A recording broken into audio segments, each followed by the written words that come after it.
Nathan Cole sat quietly at his familiar table tucked away in the corner of the luxurious restaurant, where the light from the crystal chandeliers shimmered on the surface, but failed to warm the emptiness in his eyes. The plate of salmon with lemon sauce before him had long gone cold, the glass of red wine untouched.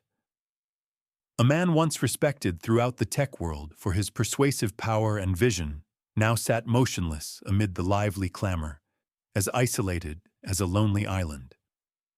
He no longer had a voice. The accident 7 years ago had stolen away the voice that once shook boardrooms, leaving him outwardly whole but inwardly fractured. On evenings like this, Nathan often wore silence like a cloak, but in truth it was a chain that bound him. Amid the faint clinking of cutlery, the booming conversations, and the laughter of powerful patrons, a small voice suddenly pierced through his dark cocoon. "You look like the saddest rich man I've ever seen." Nathan froze, lifting his head.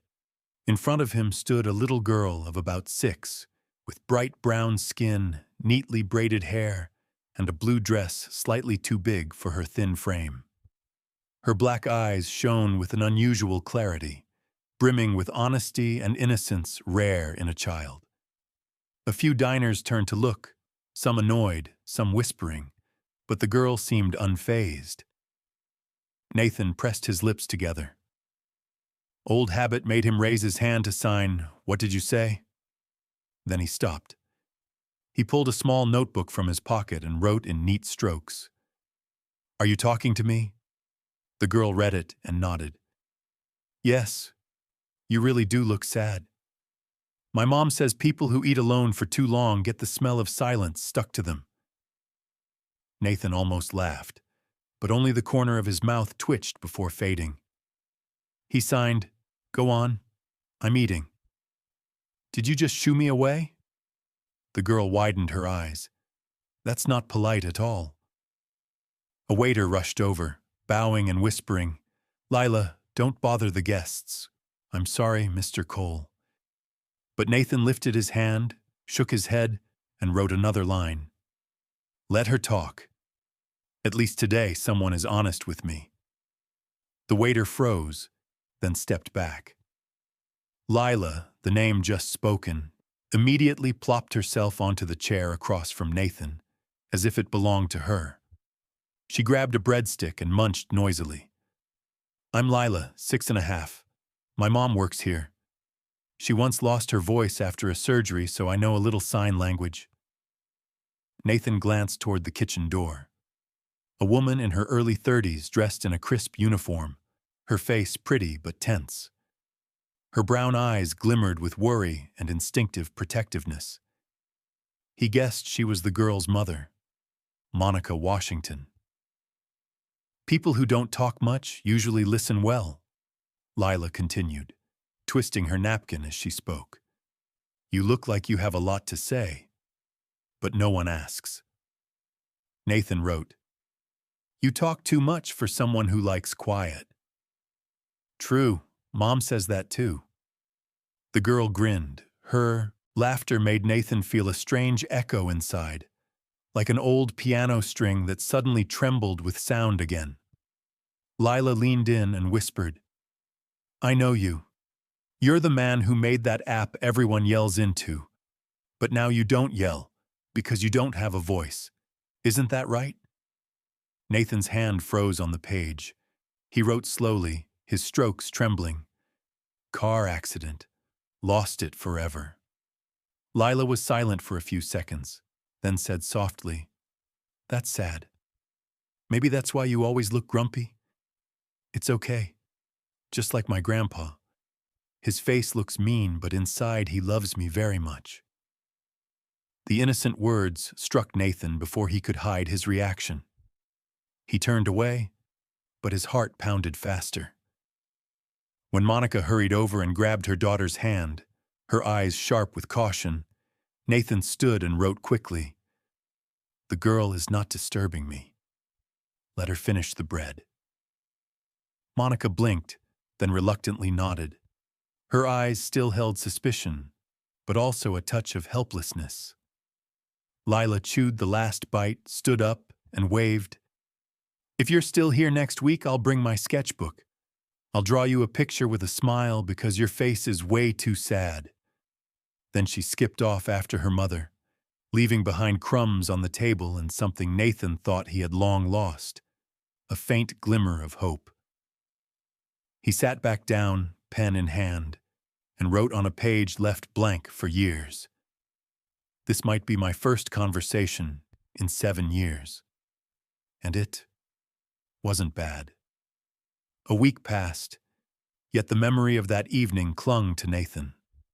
He didn't understand why a stranger child had left such a mark. Perhaps because her words were blunt, without calculation, unlike the polished lies he had grown used to hearing from adults. On Thursday night, like a new habit, he returned to the restaurant. This time he told himself it was for the food, for the familiar atmosphere. But in truth, he was waiting for a small figure with bright eyes and braided hair. As he entered, his gaze darted around. No sign. He sat at table 14, near the window. The same red wine, the same salmon. But the silence, once a cloak, now felt like a burden. He sighed, opened his phone, and typed into notes. Thursday, 6:45. No Lila. Quiet dinner, but cold. He closed it, forcing himself to focus on the meal. Just then, the door opened. A small figure clutching a worn purple sketchbook walked in, Monica by her side, her face firm, her eyes wary. Nathan straightened, heart quickening. Lila beamed when she saw him, holding up the sketchbook like a prize. Monica stopped at his table, lowered her voice. She insisted on coming. I don't think this is wise, but she wouldn't listen. Nathan scribbled, "If she has something to show me, I'm ready to see it." Monica looked at her daughter's eager eyes, then sighed and nodded. 1 hour, then homework. Lila cheered, dragged a chair opposite Nathan, and opened her sketchbook. The first page revealed a messy drawing of Nathan's face, sad eyes, tight lips, gray clouds overhead. "This was you last week," she explained, eyes sparkling for his reaction. Nathan stared, chest tightening. She flipped to the next page, still his face, but now with a small flower beside it, a faint smile, light shining down. "And this is you with a friend. I think you'd look a little different." Nathan's lips trembled into the faintest smile.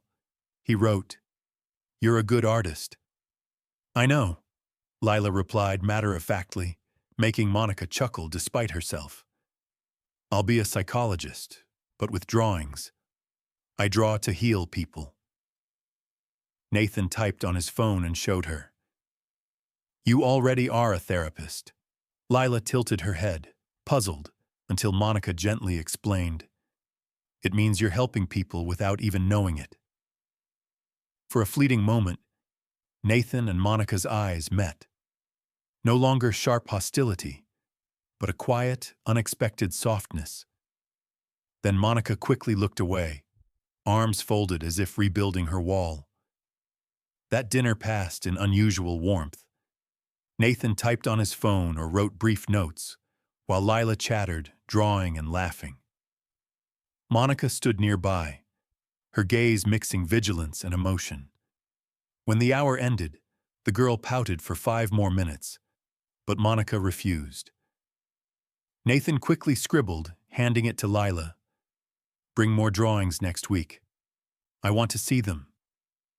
She read it, her eyes shining, folded the note carefully into her sketchbook, as if it were treasure. When mother and daughter left, Nathan lingered, fingers tapping softly on the table in a nameless rhythm. Since losing his voice, no dinner had ever passed so quickly. The following Thursday, Nathan arrived 15 minutes early, restless like a man awaiting an important train. Lila appeared again, this time in a red hoodie, holding a toy keyboard and a new sketchbook. Monica followed, face stern but no longer hostile. When Nathan rose to greet them, Lila exclaimed, "You came early, afraid to miss my drawings?" Nathan smiled, signing slowly. "Didn't want to miss it." She set the plastic keyboard on the table. "I heard you used to play piano. Try again. Just one note." Nathan glanced at Monica. She pressed her lips, shook her head slightly, but did not stop him. He pressed a key. A thin, simple tone rang out. Yet his eyes softened, his fingers tentatively seeking a few more notes. Lila grinned. "See? Music doesn't need a voice, just feelings." Nathan stopped, his fingers trembling on the plastic keys, then slowly signed, "Thank you." Lila nodded. "I know you have so much left to say.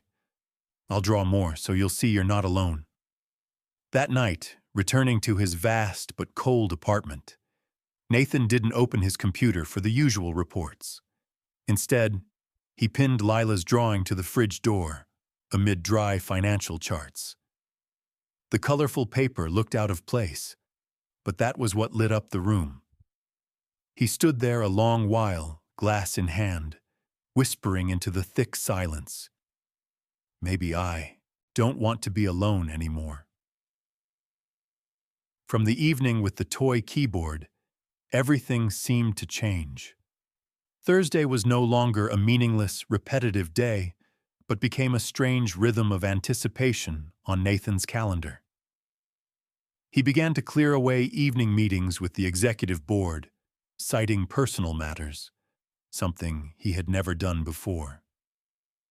Instead of sitting in a cold, glass-walled room high above the city, he chose the small table by the restaurant's corner wall, waiting for the brown-skinned girl with braided hair to appear. And Lila never let him down. Each week she brought something new, sometimes a messy drawing of Nathan with a tentative smile, sometimes a packet of cookies baked by Monica herself, sometimes a strange story she'd heard at school. Nathan listened to it all, not with his ears, but with his eyes, with an absolute focus he had never granted anyone. Monica still came along. At first, she always stood at a distance, arms folded, observing, but gradually she began to sit at the table with them. Not to join the conversation, but to keep watch, to keep her daughter safe. Yet that very presence made Nathan feel a peculiar peace. Once, Lila brought a thick notebook filled with childish strokes. She gleefully flipped to a picture of 3 people, a tall man in a suit, a woman in a server's uniform, and a beaming little girl. "This is you, this is Mom, and this is me," she pointed at each figure. "I drew us in the park, though we've never gone together. I wish we could have a day like that." Nathan stared at the drawing, his hand gripping so tightly the pen tip embossed the page. He wrote, "Maybe one day we'll do that." Lila squealed, "Really? Promise?" Monica cut in quickly. "Lila, don't trouble Mr. Cole with far-fetched dreams." But Nathan shook his head, gaze steady, and added, "Not far-fetched. Just not yet." Monica stared at him, her eyes wavering for a moment. Then she turned away, her voice quieter. "I don't want her hopes up too high." Another evening, Lila brought a little game, a cardboard box with a crooked label reading, "Map of How to Listen." Inside were colored cards, each with a scenario. If you couldn't speak, what would you do to let someone know you're sad? Or, if you saw someone lonely, what would you do to make them feel better? Lila told Nathan to draw a card, then sign or write his answer. At first he was awkward, but gradually he was drawn in.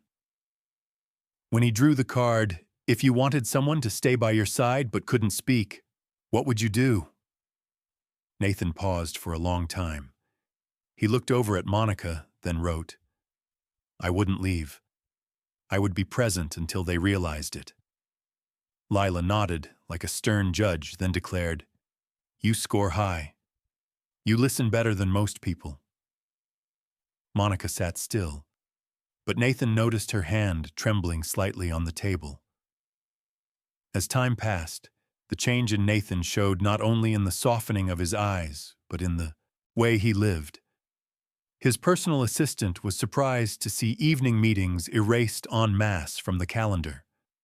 The finance manager was puzzled when he requested a sizable transfer to a children's charity that had previously been just a token name.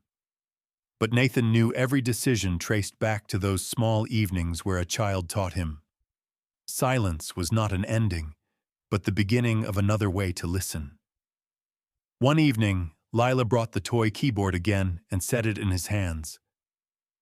"I want to hear you play something happier than last time." Nathan hesitated, but her expectant eyes made him try a few keys, shaping a simple melody from a children's song. The notes were thin and wavering, but Lila's smile lit up her whole face. Monica, sitting beside them, found herself smiling too, the rarest smile Nathan had seen from her. In that brief moment, he felt he was no longer an outsider, but had stepped halfway into a home he had thought forever out of reach. When the evening ended, Nathan quietly wrote in his notebook, "Next week, let's try the park." Monica started, ready to object, but Lila had already squealed and flung her arms around her mother. "Mom, the wish in my drawing is about to come true." Monica looked over at Nathan and met his eyes. This time she didn't say no, she only nodded, very slightly, like a cautious concession. And for Nathan, that was enough to make his heart beat again to the rhythm of life. The spring park that day was bathed in warm sunlight. Rows of young maple trees had just unfurled fresh green leaves, and a light breeze rippled the lake's surface. Nathan sat on a wooden bench, his suit replaced by a pale blue shirt and a thin knit jacket. It had been a long time since he'd gone out without the constraints of work appointments or the press of curious eyes. He sat up straight, but his gaze kept drifting toward the stone-paved path. When the small figure of Lila appeared, trotting with a tiny backpack, with Monica following slowly behind, his heart fluttered in an unfamiliar way. Lila burst out as soon as she arrived. "Told you! My drawing came true! We're sitting in the park like a family." Monica cleared her throat, about to tell her not to speak nonsense, but Nathan had already scrawled quickly in his notebook. "Maybe today, the park agrees with you too." They sat together on the bench. Lila pulled out a box of crayons, spread paper across her knees, and started scribbling. Monica opened the lunch she'd packed. Just a few simple sandwiches and a box of cut fruit.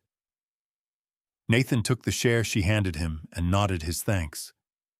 The meal had no loud chatter or big laughter, but it held a simple warmth Nathan hadn't tasted in a long time. He watched Lila bite into a sandwich, crumbs on her lips, her eyes bright as if nothing in the world could be wrong. He suddenly realized he was smiling, a real smile, not a forced one. Monica caught the moment and paused. There was softness in her eyes, quickly veiled again by a calm look. When Lila held up her fresh drawing, Nathan saw 3 people sitting together under a tree, with blue sky and birds soaring behind them. She explained, "This is today's truth.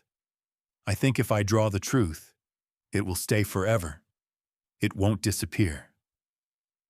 Nathan touched the picture and signed slowly. "Will you keep it for me?" Lila shook her head. "No. You have to keep the real-life smile. The drawing just reminds you." Monica sighed, but the look she gave her daughter was full of love.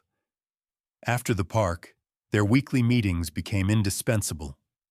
Nathan, who once sidestepped all attachment, now felt his heart race as Thursday approached. He no longer just listened. He began to join in more, playing tag with Lila around the table, tapping rhythms on a glass to mimic the tunes she sang, even kneeling once to tie her shoelace. With Monica, he still kept a quiet distance, but every exchanged glance had grown less sharp and more gentle. One evening, Lila brought him another gift, a small notebook plastered with cute stickers filled with friendship rules she had made up. Rule number 1, no skipping dinner. Rule number 2, when you're sad, you have to say it. If you can't say it, write it. Rule number 3, promise to always listen to each other, even in silence. Nathan turned each page, his vision blurring. He remembered the past 7 years, the long nights in an empty apartment where the only thing he could hear was his own breathing. Now a 6-year-old had handed him a notebook full of life rules, simple yet more powerful than any contract he had ever signed. He lowered his hands and signed, "I promise." Lila beamed and hugged the notebook to her chest, as if she had won something important. Monica sat by, silently watching, a fleeting, indescribable light passing through her eyes, half pride, half caution. Gradually, Nathan realized he was beginning to look forward not only to Lila's smiles, but to Monica's presence as well. The moments when she bent down to wipe her daughter's mouth, or handed him a hot cup of tea instead of wine. Those small gestures made him feel an invisible thread was slowly forming. But he also knew that with Monica, trust could not be won overnight. She was too used to standing on her own, shielding her child from an unfair world. One night, while Monica cleared the dishes and Lila ran off to wash her hands, Nathan mustered his courage, wrote in his notebook, and handed it to her. "I know you don't trust me yet, but I won't disappoint the girl. I won't disappear." Monica stopped, her eyes fixed on the line. After a moment, she closed the notebook and set it on the table. Her voice was low but steady. "I'm not afraid you'll disappear. I'm afraid you'll stay and hurt her again." With that, she turned away. Nathan sat still, his hand resting on the notebook, feeling the invisible walls around Monica. He knew it would take time to break them down, but at least he had begun. That night, back in his empty apartment, Nathan didn't feel as heavy as before. On the fridge next to Lila's first drawing, he stuck another small note, the letters shaky but clear. Silence is no longer a prison. It is becoming the language of love. Summer arrived with radiant sunshine and longer evenings, filling their Thursday meetings with a different atmosphere. Lila seemed to grow older each week. Her innocence now came with confidence, and Monica had grown so used to Nathan's presence that she no longer sat apart. She joined them at the table, speaking little, but her eyes no longer carried suspicion. Nathan noticed, in each brief nod from Monica, in each quiet sigh as Lila chattered away, that a silent acceptance was slowly taking root. One evening, Lila placed a drawing of Nathan's apartment on the table. She had once been there to return something Nathan had forgotten, and her memory was remarkably detailed. In the picture, the space was wide but bare, just a sofa, a glass table, and large windows. But she had added a piano, a vase of flowers on the table, and 2 figures, a tall man seated on the sofa, and a laughing little girl beside him. "This is your house, but my version," she explained. Nathan gazed at it for a long time, his heart tightening. For 7 years, his apartment had indeed been an empty void, cold, lifeless. And now, with a few strokes of colored pencil, a child had turned it into a home. He picked up his pen and wrote, "Maybe one day it will look just like you drew." Lila replied firmly, "I believe it will." Monica froze for a moment, looking at her daughter. Then her eyes met Nathan's, And in that fleeting instant, something stirred. It wasn't just drawings anymore. Lila began urging Nathan into firsts he hadn't experienced in years. One evening, she persuaded him to the restaurant's small backyard, where a swing hung. Nathan sat down, awkward in his large frame on the child-sized seat. Lila gave him a push, laughing brightly. Monica stood watching, half worried, half amused. Lila's laughter rang through the night, and Nathan suddenly felt his heart lighten, as if the icy wall inside him was cracking apart. He could not laugh with sound, but for the first time his lips stretched into a clear smile, and it was Lila who shouted with delight, "Mom, he's smiling!" That night, as he walked the mother and daughter out, Monica spoke softly, her tone both a confession and a warning. "You make her happy. But you must understand, happiness frightens people. I don't want it to shatter again." Nathan stopped, his gaze unwavering, his hands signing slowly. "I won't disappear. I promise." Monica followed the motion of his fingers, her eyes trembling, but she said nothing more. Nathan's transformation showed beyond those evenings. His assistant noticed the boss now played piano music every morning, unfinished pieces from long ago echoing once again. The charity manager was startled when Nathan personally attended a small community meeting, something he had always delegated before. He didn't speak, only listened, but his silent presence carried more weight than 1,000 promises. Another evening, Lila gave Nathan a special gift, a plastic bead bracelet, the string a little loose, clearly a child's toy. She declared solemnly, "This is a friendship bracelet. If you wear it, you always have to stay together." Nathan looked at the simple gift, his hand trembling as he slid it onto his wrist. A strange sensation spread through him, as if the tiny trinket weighed as much as the world. He bent down and signed, "I will never take it off." Lila beamed, satisfied, while Monica allowed a rare smile to surface, one that made Nathan's chest warm. In the days that followed, in the quiet of his apartment, Nathan often looked down at that bracelet. Each bright bead was a reminder that he had stepped partly out of the darkness, that he was no longer alone. Silence was no longer a jailer, but a shared breath, in rhythm with those he was slowly beginning to call family. And somewhere inside him, a new seed of life had been planted, growing quietly, waiting for the day it would bloom. One evening, instead of sitting in the restaurant, Lila begged her mother and Nathan to come to her school for Family Art Day. It was a small event where students displayed their drawings and crafts, and parents joined their children in activities. Monica at first refused, citing work, but her daughter's pleading eyes and Nathan's steady nod softened her.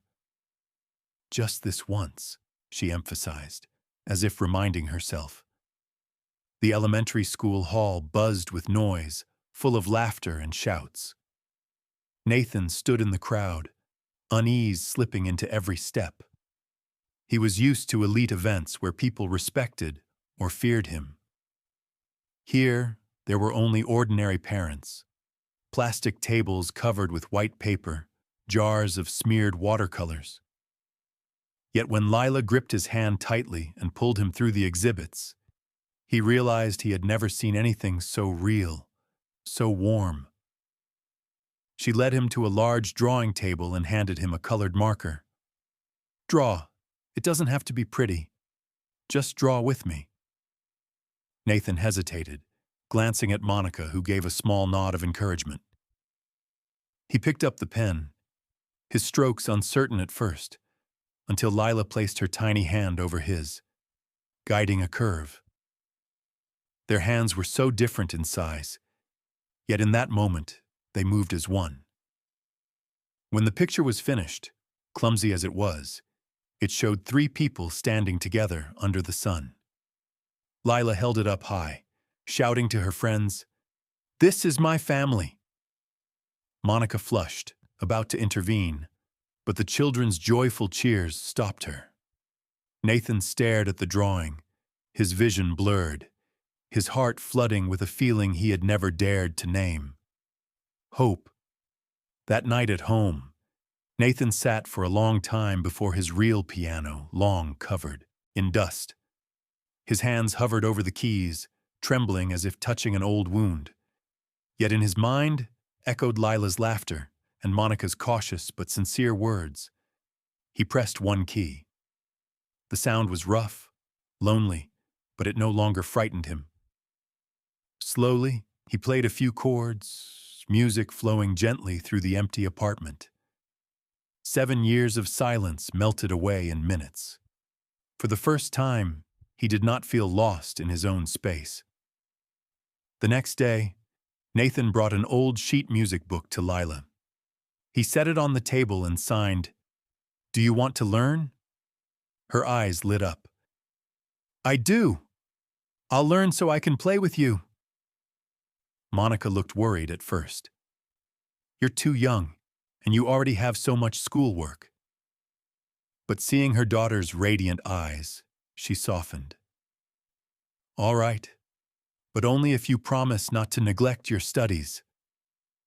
Nathan smiled with his eyes, signing to Lila. "We'll start with one note." From then on, their meetings weren't just dinners. Sometimes Nathan brought sheet music, and together with Lila tapped out simple notes on her toy keyboard. She made plenty of mistakes, laughed even more, but each time Nathan felt another small note added to the song of his life. Monica, sitting nearby, at first only observed, then gradually relaxed, even humming softly along. Those simple sounds, mingled with Lila's laughter, became a new melody for a man who once thought his fire had gone out. One late evening, as he walked them out under the golden streetlight, Nathan quickly wrote in his notebook and handed it to Monica. "I don't know what the future will be, but today, thank you for letting me be here." Monica read it, silent for a long time. At last she gave a faint nod, her eyes shimmering with emotions she didn't want to reveal. She only said, "Just remember your promise to her. Don't ever disappear." Then she took Lila's hand and walked away, leaving Nathan standing with the notebook in his hand and a heart beating stronger than ever. That night, he slipped off the friendship bracelet Lila had given him and placed it on the piano, as a reminder that a new seed of life had been planted within him, and there would be no return to the lonely days. Autumn arrived with its chilly winds, and with it came the shadows Nathan had tried to bury for 7 long years. Everything had seemed to flow smoothly. The Thursday evenings had become an unmissable ritual. Lila was more attached than ever, and Monica had begun to reveal trust in small gestures. But the past never truly disappears. It only waits for the right moment to return. Nathan received the first message one early morning. An anonymous email carried an old photograph taken in a bar. Vanessa Reed, the woman who had once been his companion in the years of glory. Her arm wrapped around a strange man, a flirtatious smile under neon lights. Beneath the photo was a short line. "Memories never die, Nathan." He gripped his phone, veins bulging on his hand. Old wounds flooded back.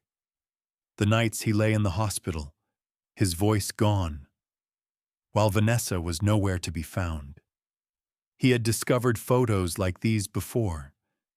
The truth that she had used his money while leaving him alone, drowning in nightclubs, until he finally threw her out. He thought Vanessa had vanished from his life, but this morning, she was back. That afternoon, as he walked into the charity board meeting, Nathan saw a familiar face at the far end of the table. Vanessa, dressed in a neat business suit, her hair curled in waves, her face carefully painted, stood and greeted him. "Nathan," she said softly, her voice laced with falseness. "It's been a long time. I think it's time to make things right." The board members exchanged confused looks. To them, Vanessa was just a name that had once appeared in the Foundation's files. To Nathan, she was a nightmare returned. He didn't answer, only opened his notebook and wrote clearly, "You have no place here anymore." Vanessa smiled as if she had expected that. "I know. But I also know about the difficulties the Foundation is facing. Donors are pulling out, and you need someone with connections. I can help." She placed a folder on the table, her gaze defiant. Nathan stared, anger rising, but he kept his silence. He knew this game. Vanessa hadn't returned out of remorse. She had come back because she smelled money and power. That evening at dinner, Nathan couldn't hide his mood. Lila noticed first. She tilted her head, studying him, then whispered to her mother, "He's sadder than last week." Monica placed her hand on his, eyes searching. "What is it?" Nathan quickly wrote, "Someone from the past came back. She wants to force her way in." Monica read, stayed quiet for a moment, then gripped the notebook tighter. "You need to be careful. Those who left you in your darkest hour will never come back out of love." Nathan looked at her, and for a fleeting second, he felt Monica's resolve. She didn't promise, didn't speak much, but her eyes told him he was no longer alone. A week later, the darkness doubled when another person appeared. Eric Carter, Lila's biological father, showed up at the diner where Monica worked. The 35-year-old man, with messy hair, a worn jacket, and a slick smile, drawled, "I missed you, Monica. And I missed our daughter, too." Monica froze, her heart twisting. 7 years ago, Eric had abandoned her in debt, leaving her to raise Lila alone without looking back. Now he returned, shifty-eyed, unable to hide his calculations. "I heard you're seeing Mr. Cole, the silent billionaire. Maybe our daughter should live in better conditions, don't you think?" His words were nothing less than a threat. Monica forced herself to stay calm. "You have no right. Not after everything you did." But Eric only smirked, sliding out an envelope. Old papers, proof of his blood relation to Lila. "The law doesn't forget. I can come back, anytime, and claim my rights as her father." In the days that followed, Nathan learned of this. When Monica told him, his hand clenched so hard the pen snapped in two. He wrote in thick strokes, "He will not take her, I promise." But Monica only looked at him, her eyes filled with worry. "You can't promise something the law can take away. I'm only afraid she'll once again be used as a tool." Nathan fell silent, his chest tight. He knew Monica was right, and he also knew Vanessa and Eric hadn't appeared at the same time by coincidence.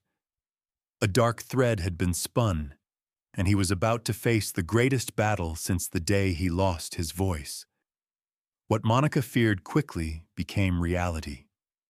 Just 2 weeks later, Eric appeared with Vanessa at a small press conference outside the Charity Foundation building.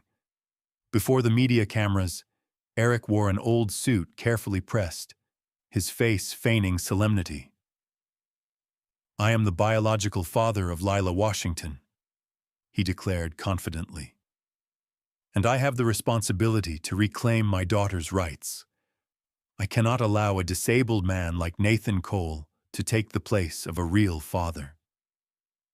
Beside him, Vanessa stood tall, her face carefully made up, her hair cascading in curls, her smile half sneer, half pity. She added, "I was by Nathan's side for many years. I know him well. Since the accident, Nathan has become unstable, isolated, unable to connect with anyone. It's dangerous to leave a child in his care. Her words spread instantly across the press, becoming headlines in both financial and tabloid outlets. Nathan watched the footage in his office, blood pounding at his temples. Every word Vanessa spoke cut like a blade across old wounds.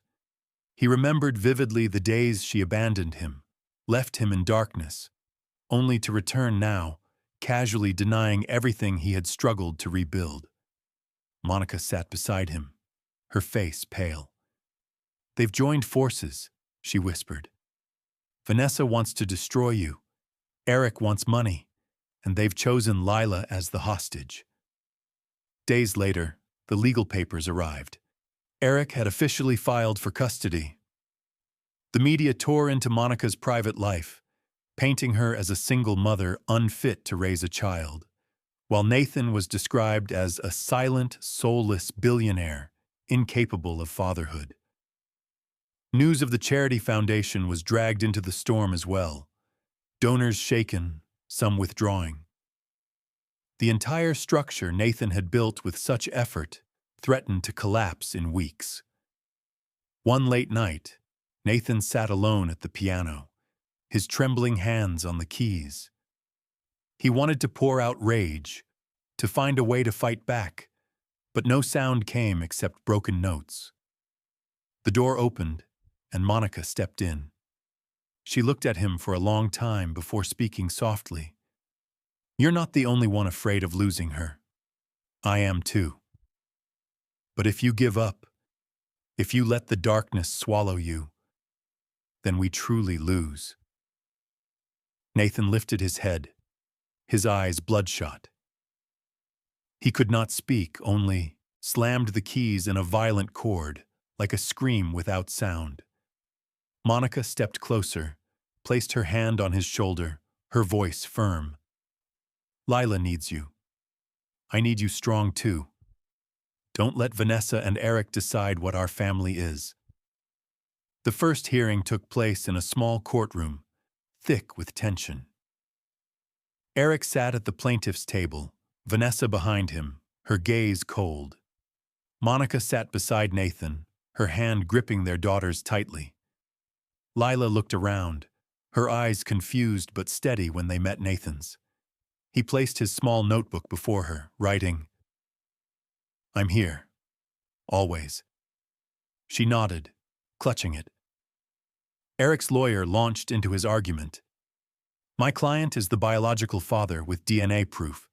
Mr. Cole has no legal relation to the child. Moreover, he has lost his voice, unable to communicate fully. How can such a man raise a child?" Vanessa took the stand as a witness, recounting her years with Nathan. "He only knows silence, leaving others to fend for themselves. He is unstable, unfit to be near children." Each word fell like a blade. When her turn came, Monica rose. Her voice wasn't loud, but it was steady. "Yes, Eric is the biological father. But where was he these past 7 years? When she had a high fever in the hospital, when she cried because classmates mocked her, when she asked me, 'Where's Daddy?' He wasn't there. The one beside us was Nathan. He doesn't need a voice to be a pillar. He is present, and that is what a child truly needs." The room fell silent. Then Lila stood, her small hands trembling as she lifted a drawing before the court. It showed 3 people holding hands under a sunlit sky. Her clear voice rang out, "This is my family. I want to stay with them. I don't need a father who only comes for money and leaves. I need a father who listens, even when he cannot speak." Eric's face went pale, while Vanessa shifted back in her seat, her lips trembling. The court had not yet ruled, but the air had shifted entirely. Nathan sat motionless, tears brimming in his eyes. He raised his hand and signed to Lila. "You've made me proud."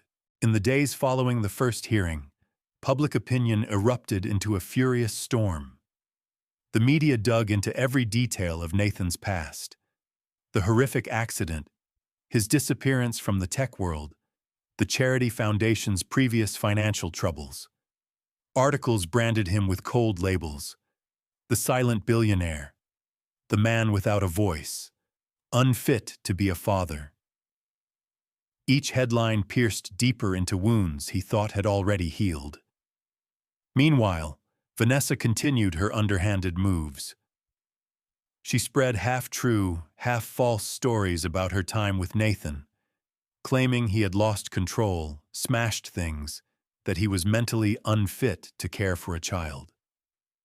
Eric piled on, painting himself as a remorseful father trying to return to his daughter.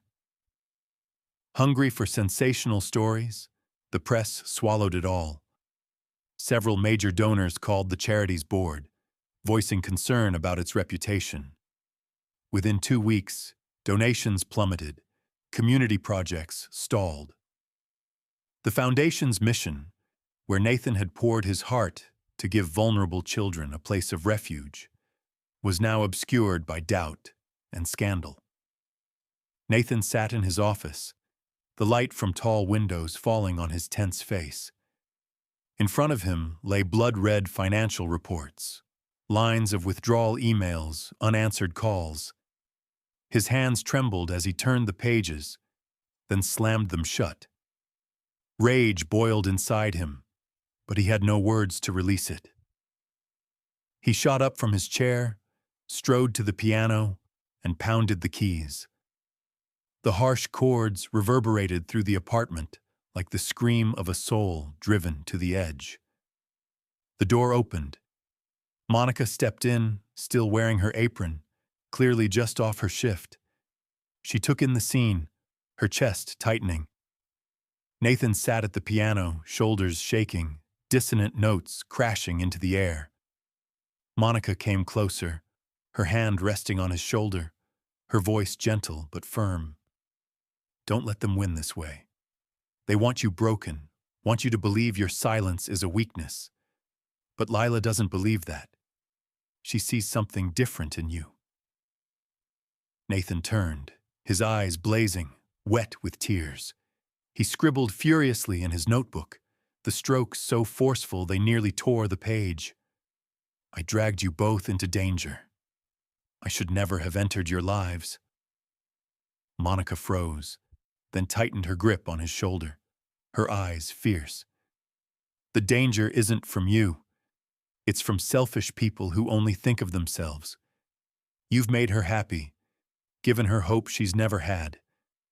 If you walk away now, that's when you betray her. Outside the door, Lila had been listening. She was no longer just the child who giggled and played. She saw the darkness consuming the man she cherished. That night, she sat alone with her sketchbook, her small hand trembling as she drew. She sketched a great tree, a wooden bench beneath it, a bird's nest on its branches with 2 chicks inside, and beside it, a man sitting quietly, his eyes sad, but the tree's canopy spread wide to shelter them all. Beneath it, in shaky handwriting, she wrote, "The tree doesn't choose sun or rain. It only needs to stand there so the birds have a place to rest." The next morning, when Nathan sat silently in the living room, Lila walked over and placed the drawing in his hands. She said nothing, only looked into his eyes.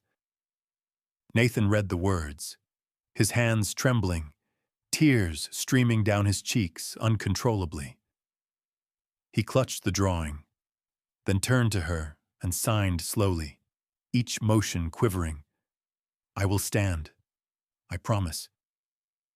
In that moment, Nathan understood. Not wealth, not reputation, but presence. That was what the child needed. The foundation might falter, the media might smear him. But if he stayed, if he never abandoned them, he had already won. Monica stood behind them, tears in her eyes. For the first time, she believed that a promise from a man without a voice could weigh more than any eloquent vow she had ever heard. But the storm had not ended. That afternoon, Eric appeared on the evening news with his lawyer, declaring he would use every legal means to claim custody of Lila, and Vanessa, with her cold smile, announced she was ready to testify in court to protect the child's best interests. The real battle had only just begun. On the day of the next hearing, the atmosphere in the courtroom was thick with tension. Reporters crowded outside, camera flashes firing non-stop, turning the entrance into an unwilling stage. Nathan walked in with Monica and Lila, his gaze steady though his steps were heavy. He wore a dark suit, and on his wrist still clung the plastic bead bracelet Lila had once given him. It was the tether holding him to the present, reminding him he could not fall. Eric's lawyer launched eagerly into a barrage of arguments. My client is the biological father, capable of supporting his daughter. And more importantly, no child should be raised in an environment controlled by someone who cannot perform basic communication. Mr. Cole cannot speak, cannot provide normal emotional needs. From the back row, Vanessa rose to testify. Her voice was smooth, rehearsed. I once lived with Nathan. He doesn't know how to care. He leaves people in isolation. I fear for a child forced to grow up next to such a man. The room buzzed with whispers. Some scribbled notes furiously. Nathan sat still, but his heart felt crushed. He wanted to rise, to shout that it was all lies, but his mute throat gave him no weapon. All he had were burning eyes and a clenched fist on his notebook. Monica placed her hand over his, whispering, Don't let them steal your faith. We'll prove the truth our way. When her turn came, Monica stood. Her voice rang clear, unshaken. I am Lila's mother. I know exactly who has truly been present in her life. Eric left for 7 years without a word. Vanessa abandoned Nathan at his weakest moment, but Nathan, he is here. He doesn't need a voice to listen. He has never turned his back on us. Then she turned sharply toward Vanessa, her tone cutting. You say he leaves people in isolation? What about you, who left him alone in the hospital fighting silence by himself? You have no right to stand here and lecture me about care. The air in the courtroom shifted. Vanessa faltered, her confidence cracking.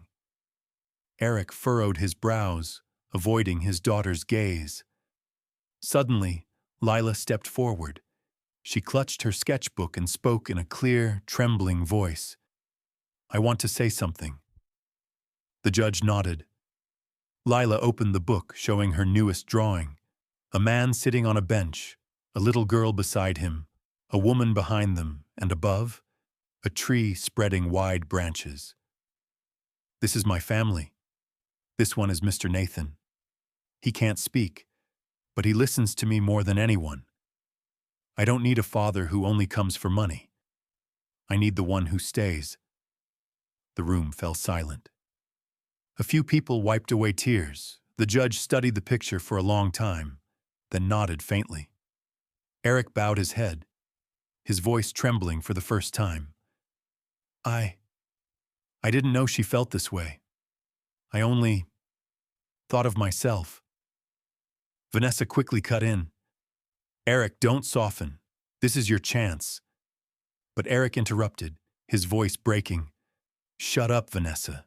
You used me just like you used Nathan. Then he turned to the judge. I withdraw my petition. A wave of murmurs swept the room. Vanessa turned pale, her lips shaking, but Eric continued. She's the one who urged me. She gave me the plan, promised to share the money if we won. I was foolish to believe her, but now I see. Lila doesn't need me that way. She needs real happiness, and I can't bear to steal that. The judge struck the gavel, calling for a recess, but everyone knew the tide had turned. Vanessa sat frozen, panic in her eyes as every gaze turned on her.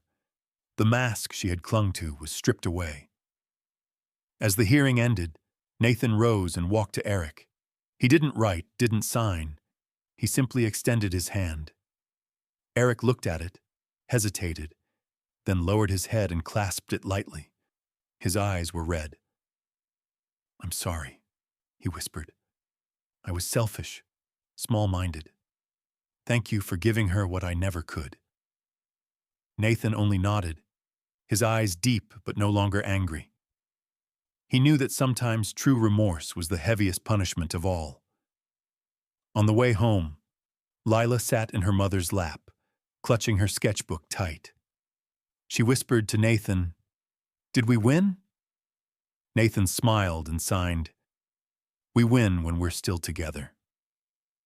She nodded, pressed her cheek against his shoulder, and her eyes slowly closed. In the days after the hearing, the city seemed to quiet down. The press began to change its tone.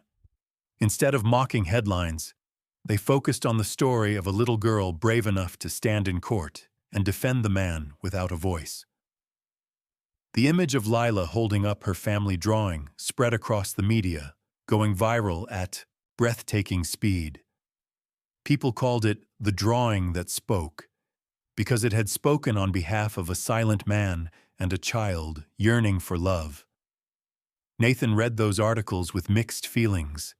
He did not seek attention, nor did he want his private life to become gossip. But for the first time in years, he felt his silence was no longer the end. It was being heard, through Lila's voice, through Monica's unwavering gaze, through Eric's unexpected change of heart. Meanwhile, Vanessa still refused to stop. She hired lawyers, announced she would sue Nathan for defamation, and pushed out fabricated stories about the foundation embezzling funds. But this time, she could no longer manipulate public opinion so easily. Those who had once been helped by the foundation began to step forward. Single mothers, children who had received scholarships, families who had been supported with medical bills, all appeared before cameras to tell the truth. "Without Mr. Cole's foundation, my son would not have survived," one mother choked out. "He doesn't need to speak. He just needed to be there, and we understood." One evening, Nathan went with Monica and Lila to a community meeting at a small center. He hadn't planned to speak, only to listen. But when people realized he was there, the entire room rose to its feet in applause. The clapping thundered, wave after wave. Nathan stood still, his eyes blurring. Lila squeezed his hand and whispered, "See? They understand you." Monica gently pressed his shoulder, her rare smile radiant.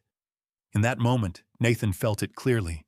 His silence had become another language, a power no one could deny. That night, back at the apartment, Nathan opened the piano. This time, he did not play alone. Lila sat beside him, tapping simple notes. Monica sat behind, softly humming. The melody was hesitant at first, then blended into a rustic harmony. In the apartment that had once been a prison of silence, a new song now filled the air. Warm, genuine, alive. But Vanessa had not disappeared. One late night, Monica received an anonymous message. A secretly recorded video of Vanessa handing money to a former foundation employee. Her voice was clear. "Say Nathan made you falsify the records. I'll pay you double." Monica's hands shook as she handed the phone to Nathan. He read it, his eyes blazing. This was evidence. For the first time in months, Nathan saw a bright path. He wrote in his notebook, his strokes bold.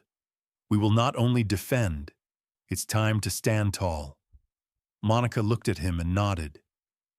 "Yes, not just for us, but for everyone who believes in you."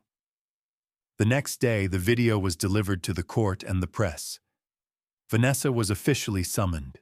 The entire city exploded with news, but this time, no one believed her anymore. Those who had once whispered doubts now turned their backs in unison. The foundation regained its support, and Nathan, once the silent, doubted billionaire, had become a symbol of strength in silence. The final trial took place in a large courtroom, white light pouring down, making everyone feel its heavy weight. Outside, dozens of reporters jostled, cameras lined thick. This time, no one expected Vanessa's theatrics anymore. Everyone waited to see how the truth would unfold. Nathan entered with Monica and Lila. In his hand, the familiar notebook. On his wrist, the bead bracelet glimmered. Beside him, Lila gripped her mother's hand, her eyes shining like a small lantern. When Vanessa stepped onto the witness stand, her face was painted with careful makeup, her smile artificial. She began her testimony with her usual tone. Nathan Cole once lost control. He isn't stable enough to care for a child. I only want the truth to be known. But when Nathan's lawyer raised the screen and played the hidden recording, Vanessa's own voice filled the room. Say Nathan made you falsify the records. I'll pay you double. The courtroom froze, then erupted in whispers. Vanessa's face went pale, her cosmetics unable to mask the panic. The judge struck the gavel, demanding order. Mrs. Reed, do you have an explanation for this recording? Vanessa stammered, then quickly turned to anger. It's fabricated. Anyone can edit. But when the witness, the former foundation employee, was brought in, he spoke firmly. She approached me, offered money to lie against Mr. Cole. I took the money, but my conscience wouldn't let me. This is the truth. Noise swelled again, this time filled with outrage. Vanessa collapsed into her chair, her face shattered. Eric, seated nearby, lowered his head, his voice rough. I was the one she incited. I was blind. But now I want to do the right thing. He stood, turning toward Nathan and Monica. I withdraw every claim. I have no right to fight. The child belongs with them, not me. Monica looked at him, her eyes still carrying old wounds, but she nodded. Nathan gazed at Eric for a long moment, then placed his hand on his chest, a silent gesture of forgiveness. The judge struck the gavel again. After reviewing the evidence, the court finds no grounds to doubt Mr. Cole's capacity and role in caring for Lila Washington. The petition is dismissed. As for Mrs. Reed, charges of falsified evidence and witness bribery will be forwarded to the authorities. The sound of the gavel echoed like liberation. Inside the courtroom, Lila threw her arms around Nathan, shouting, "We won!" Monica knelt, wrapping both of them in her embrace. Her tears fell, not only in relief, but because for the first time she felt a durable sense of safety. Nathan held them, his eyes blurred with tears. He could not form words, but his entire being screamed in silence. Family. This is my family. Outside the court, the swarm of reporters surged. But this time, the noise was not to attack. People chanted Nathan's name, held up banners printed with Lila's drawing. Social media, the hashtag #SaucedTheSilentFather trended, not in mockery, but in reverence.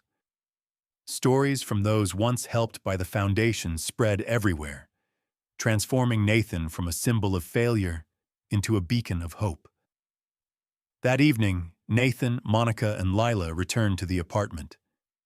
But it was no longer cold. On the walls were Lila's drawings, on the table a vase of flowers Monica had brought. On the sofa, 3 people sat close together. Nathan opened the piano. Lila sat beside him. Monica rested her head on his shoulder. The notes rose, not perfect, but warm. In the apartment that had once been a prison of silence, music and laughter now echoed. Nathan looked at Lila, then at Monica. In his eyes there was no more doubt, only certainty. He wrote in his notebook and placed it on the table for them both to read. "I don't need a voice to be a father. I only need a heart." Monica laid her hand over the words and whispered, "And we've been hearing you all along." In the days after the trial, the atmosphere in the city shifted. The press no longer called Nathan by mocking nicknames. Instead, articles began praising the silent father, an image evoking resilience, love, and a strength beyond words. The image of Lila clinging to Nathan in court, together with the family drawing she held high, became a symbol that spread across social media. Many wrote, "This is proof that love doesn't need words to be heard." Eric Carter vanished from the spotlight. After the hearing, he rented a small room in a suburban boarding house, quietly avoiding attention. One afternoon, when Nathan dropped Lila off at school, he unexpectedly saw Eric standing at a distance, watching the girl play with her friends through the fence. No shouting, no demands, just the gaze of a father who knew he had missed his child's entire childhood. When Nathan approached, Eric raised his hand, forcing a faint smile. "I'm not here to cause trouble. I just wanted to look at her for a moment." Nathan looked at the thin man with dark circles under his eyes, then slowly placed a hand on his shoulder. No writing, no signing. Just a steady look, like a silent message. Let her be happy.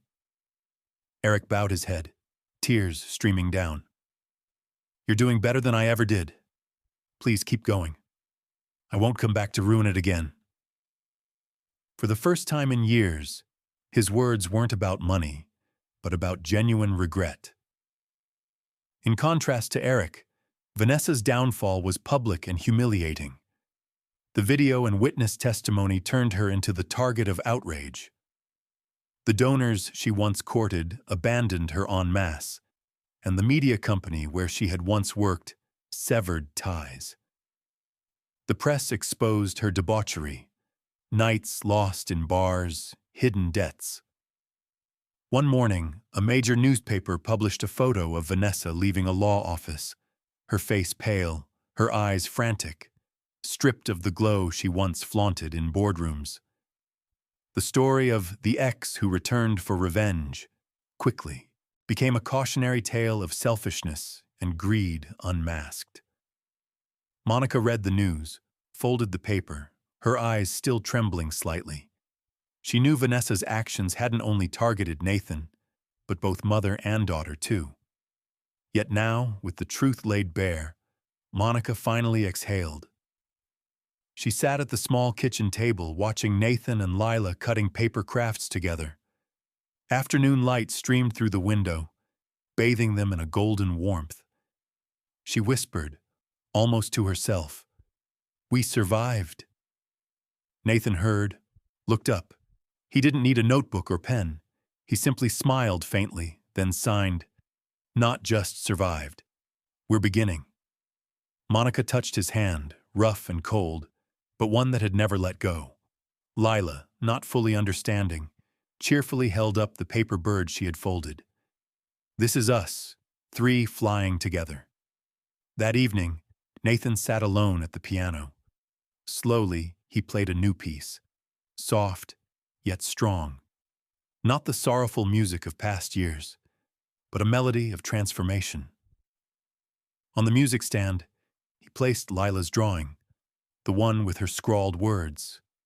"A tree doesn't choose sun or rain. It just stands so the birds have shelter." He knew then, after everything, he had found the meaning of silence. No longer a loss, but the purest way to listen to those he loved. A few days later, Nathan unexpectedly received an envelope in the mail. Inside was only a short note, the handwriting clumsy. "Take care of her for me. I will go far. Try to live better. Eric." No return address, only a postmark from a small town far away. Nathan held the letter for a long time, his eyes lost in thought. He knew Eric's remorse could never undo 7 years of absence, but at least it was a step in the right direction. He placed the letter in a drawer, not letting Lila see it, understanding that some wounds needed time to rest. As for Vanessa, her collapse dragged on. The media exposed every scheme, from bribing witnesses to fabricating stories. Charities that had once worked with her cut ties. At press conferences, instead of applause, she now faced cold flashes of cameras and shouts of anger. One day, the front page of a major newspaper showed her slumped on a sidewalk, surrounded by trash and discarded papers, a fallen icon beyond saving. Monica read that article in the kitchen and sighed. People can build themselves a golden cage, but if it's empty inside, it will collapse sooner or later. Nathan sat across, his eyes pensive. He wrote in his notebook, "I once thought silence was a prison, but it turns out empty ambition is the real hell." Monica touched the words and nodded gently. Both sat in quiet reflection, looking toward the living room, where Lila was busy drawing again. This time, a picture of 3 people gathered around the piano. A simple yet powerful affirmation. After the storm, this family remained steadfast and unbreakable. In the days that followed, the atmosphere around Nathan and his new family felt entirely different. Where once every step he took was scrutinized with suspicion, now, wherever he went, he received warm glances. People no longer called him the silent billionaire with mockery, but whispered with respect. That's the father who fought for his daughter in silence. For the first time in 7 years, Nathan felt he was being seen not for what he had lost, but for what he still had. Lila embraced that joy with childlike innocence. She proudly told her friends that Uncle Nathan was the best listener in the world. She retold the story of the trial as if it were a victory tale, holding up the family drawing and saying it was the lucky charm that helped them win. Every time she said that, Monica's heart ached and glowed at the same time. She had once lost her faith, but now, watching Nathan sitting steadfastly beside her daughter, she knew she was no longer alone. One evening, the 3 of them strolled through the park, the same place where Lila had once drawn her dream picture. Autumn leaves rustled beneath their feet. The cool breeze carried a soothing chill. Nathan sat on a bench. Lila climbed onto his lap, clutching her bead bracelet tightly. Monica sat beside them, quietly watching. A simple family, not glamorous, yet more complete than any castle. Nathan opened his notebook and wrote slowly, "I never thought I'd have this again, thank you." Monica read it, her eyes blurring. "You don't need to thank me. You chose to stay. That's something no one else did." Lila chimed in, her voice chirping. "Nobody's allowed to leave, okay? Rule number 1 of our family is to always be here." Her innocent words made Nathan laugh in silence, and Monica tilted her head gently against his shoulder, an unspoken agreement. While they were finding peace, Vanessa sank deeper into ruin. As the investigation unfolded, more evidence of her fraud and bribes came to light. Former friends distanced themselves, the doors of elite clubs shut in her face. She became a name scorned in the very world she once craved. One morning, the press published photos of Vanessa leaving court, her face pale, hair disheveled, with no trace of her once proud appearance. When everything is built on lies, collapse is inevitable, Monica remarked quietly when she stumbled across the news. Nathan only shook his head, his gaze calm. For him, revenge no longer mattered. The truth was punishment enough. As for Eric, he truly disappeared from the turmoil. No news, no noise. Only once did Monica receive a postcard from a small seaside town, with just a few words. "I will never forget my mistakes, but I hope you and our daughter will be happy. Eric." Monica read it in silence for a long while, then placed it in a drawer. She didn't show Lila, not to hide it, but so her daughter wouldn't carry another burden. For her, forgiveness was a long journey, but at least the past had retreated.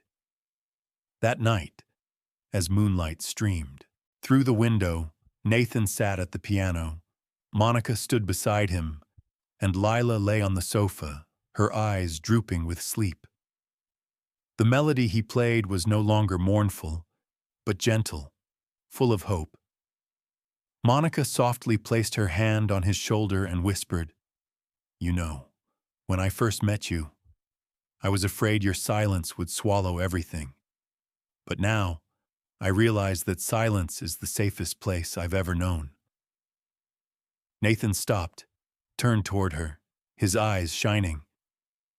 He wrote on a sheet of paper on the music stand, "My silence is no longer darkness. It is home." Monica read it, smiled softly, and closed her eyes, as if accepting it deep in her heart. And Lila, half asleep, murmured, "My home is wherever you both are." The innocent words echoed like the final period, affirming that this family, after all the storms, had truly found each other. Winter arrived, but in the hearts of Nathan, Monica, and Lila, the ice had begun to melt. After months of strain, the once cold apartment was now filled with warmth. Lila's drawings covered the white walls. A vase of fresh flowers that Monica brought home after her shifts always adorned the dining table, and the piano was no longer silent. Music had returned, sometimes Nathan's own compositions, sometimes just Lila's hesitant notes, but all blended together with laughter. Alongside the joy of family, the foundation, once shaken by rumors, began to revive with strength. The video exposing Vanessa had not only restored Nathan's reputation, but turned the foundation into a symbol of transparency and resilience. Those who had once been helped flocked to the office, volunteering to share their stories. The media, long accustomed to scandals, now poured attention into a message of humanity. "Silence can be the strongest voice," one newspaper wrote. Nathan attended his first community meeting since the trial. When he stepped onto the stage, the hall erupted in applause. He raised his hand for quiet, then typed quickly onto the large screen. "I cannot speak, but I can listen. And from what I've listened to, I believe we can rebuild together." Applause thundered, and many shed tears.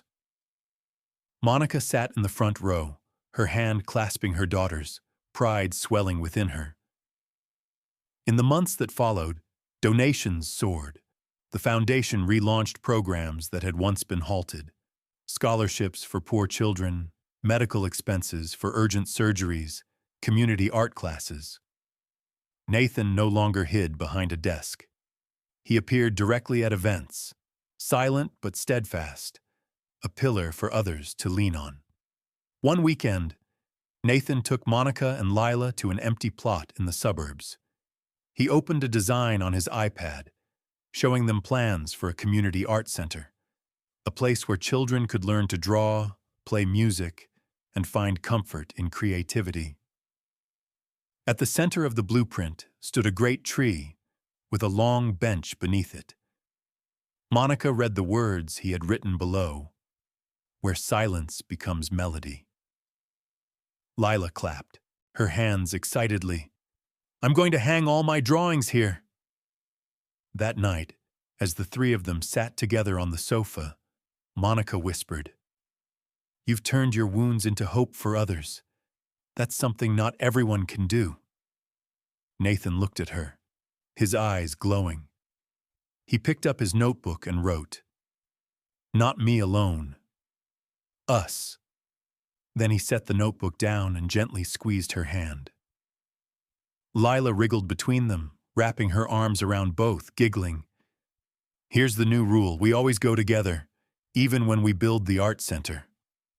Monica laughed softly, nodding, and Nathan bent down to kiss the top of the little girl's head, a silent gesture carrying all the love he had. The inauguration day of the art center came faster than Nathan expected. The once empty lot had transformed into a bright building with large glass windows reflecting the sunlight. In front lay a spacious courtyard planted with young trees, and at its center stood the old oak tree left intact, its branches stretching out like protective arms. At its base was a wooden bench, reminiscent of the drawing Lila had once made. That day, the sky was crystal clear, a light breeze carrying the fragrance of wildflowers from the newly planted garden. Hundreds of people gathered for the ceremony. Children once helped by the foundation, struggling families, donors, and reporters. Nathan wore a light gray suit, Monica a gentle blue dress, and Lila beamed in a white gown, clutching her sketchbook like a treasure. When the three of them stepped onto the stage, the applause thundered, long and unending. The host announced, "Today, we are not just inaugurating an art center. We are inaugurating a place where silence itself is honored as melody." Nathan stepped forward to the microphone. He could not speak, but on the large screen behind him, the words he had written appeared. "I once thought losing my voice meant losing everything, but a child taught me that silence can also become the language of love. Today, this center is for children like that, to know they are never abandoned." The applause swelled. Many wiped away tears. Monica dabbed at her eyes, while Lila proudly raised her sketchbook high. When it came time to cut the ribbon, Nathan handed the scissors to Lila. She grinned brightly, cut through the red ribbon, and at that very moment, multicolored balloons soared into the sky, released amid joyful cheers. Inside the center, Lila's drawings lined the hallway, alongside photographs documenting the foundation's journey. In the main hall stood a piano with a small plaque on it that read, "Music begins from silence." Nathan sat down at the bench. Lila hurried to his side, and Monica stood behind them. Together, they played a short piece, the melody simple yet echoing throughout the hall. The audience remained utterly silent, not because of musical perfection, but because of its sincerity. When the music ended, applause erupted again, louder than before. Journalists stood and asked, "Mr. Cole, do you regret losing your voice?" Nathan paused, then wrote slowly, "I no longer regret it, because without silence, I would not have heard the love of this family." Monica squeezed his hand tightly, her eyes shimmering. Lila whispered, "That's right, Uncle. You're the best listener." That day was not just a public event. It was a milestone affirming the rebirth of Nathan, of Monica, of Lila, a family not formed by blood, but by the choice to stay, by a love that needed no words. And from this home, they would continue to plant seeds of hope for hundreds of other children, souls who once thought they had been forgotten, now learning that there is still a place called home. By the following spring, the art center had become a familiar gathering place in the neighborhood. In the afternoons, the hallways brimmed with laughter, the scratch of pencils across paper, and the uneven piano notes played by tiny fingers. Nathan walked down the corridor, notebook in hand, his eyes lingering on each room. He saw a boy struggling to mix colors, a girl attempting her very first notes on the piano, and in that moment he realized he was no longer an outsider watching from the sidelines. He had become part of life itself. At the end of the hall, Lila sat on a chair, lips pursed in concentration as she colored a new drawing. She looked up when she saw Nathan and waved. "Uncle, come here. I drew you." On the page was the image of a tall man sitting under a great tree, beside him a woman and a little girl, above them a sky flooded with light. Nathan bent down, his eyes trembling. He quickly wrote, "This is the most beautiful picture you've ever drawn." Lila grinned. "No, this is just the truth." Monica approached from behind, carrying 2 cups of hot tea. She handed one to Nathan, then sat beside him, her gaze quietly resting on their daughter. "I never thought there would be a day like this," she whispered. Nathan set down his cup, picked up his notebook, and wrote, "Neither did I. But perhaps, sometimes, silence leads us to places that words never could." Monica read, the corners of her lips curving into a smile. On another evening, the 3 of them sat in the living room. Lila was preparing for her first performance at the center, a simple piano piece. She was nervous, her small hands trembling above the keys. Nathan sat beside her, placed his hand gently over hers, and signed, "Just play with your heart." The melody rose, imperfect, but sincere. When the final note faded, Monica wrapped her daughter in her arms, her eyes brimming with tears. Nathan sat there, silent but filled with pride. He didn't need words for Lila to know he believed in her. After the performance, Lila wrote in Nathan's notebook with her childish scrawl, "You are my voice. I am your voice. We will never be silent again." Nathan stared at the words, his vision blurred. He closed the notebook and pulled Lila tightly into his arms. Monica sat beside them, wrapping her arms around them both, as if to hold the moment forever. In the days that followed, news of the art center spread far and wide. Universities and cultural foundations reached out with offers to collaborate. But Nathan no longer cared about reputation. Each morning he awoke, stepped into a sunlit room, heard Lila's laughter, and watched Monica bustling to prepare breakfast. That was his greatest achievement, a home. One afternoon, the 3 of them sat beneath the great oak tree in front of the center. Lila sketched. Monica rested her head on Nathan's shoulder. He opened his notebook and wrote, "I once thought losing my voice was the end, but now I know it was only the beginning. To meet you, to have her, to find family again."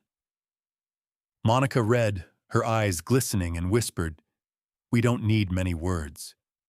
We just need to stay." Lila looked up, chiming in, "And rule number 1 is nobody gets to leave." All 3 burst into laughter, their voices echoing under the branches, mingling with the spring breeze. In the silence, Nathan realized he was no longer the silent billionaire. He was a father, a friend, a soon-to-be husband. He was part of the music rising from the hearts of the 3 people sitting beneath that tree. The spring festival at the art center took place on a golden sunny afternoon. The courtyard echoed with laughter. Small booths displayed children's paintings, and from the wooden stage came the rhythm of pianos and drums. People from all over the neighborhood gathered, not only to enjoy the performances, but also to witness the miraculous rebirth of a place that had once been just drawings on paper. Nathan stood at the edge of the stage, wearing a simple white shirt. Beside him, Monica in a soft blue dress, while Lila darted around, proudly telling her friends about my family's center. Watching the scene, a wave of indescribable emotion rose in Nathan's chest. He had lost so much over the years, but now he understood he was holding the most precious thing of all. When it was Lila's turn to perform, she stepped onto the stage and sat before the small piano set in the middle. The hall fell silent. Nathan sat in the front row, his heart racing. Lila began pressing the first notes. The melody was simple, sometimes faltering, but the sound rang clear and bright. Monica quietly wiped away tears, while Nathan leaned forward, his whole face taut, as if he wanted to drink in every note. When the final sound faded, the entire courtyard erupted in applause. Lila turned down toward the audience, eyes sparkling, and shouted, "This song is for Uncle Nathan and Mom!" Cries of "Bravo!" filled the air. After the performance, the organizers invited Nathan to speak. He walked to the microphone. The crowd hushed. He did not speak. Instead, he opened his notebook, wrote slowly, and held it high.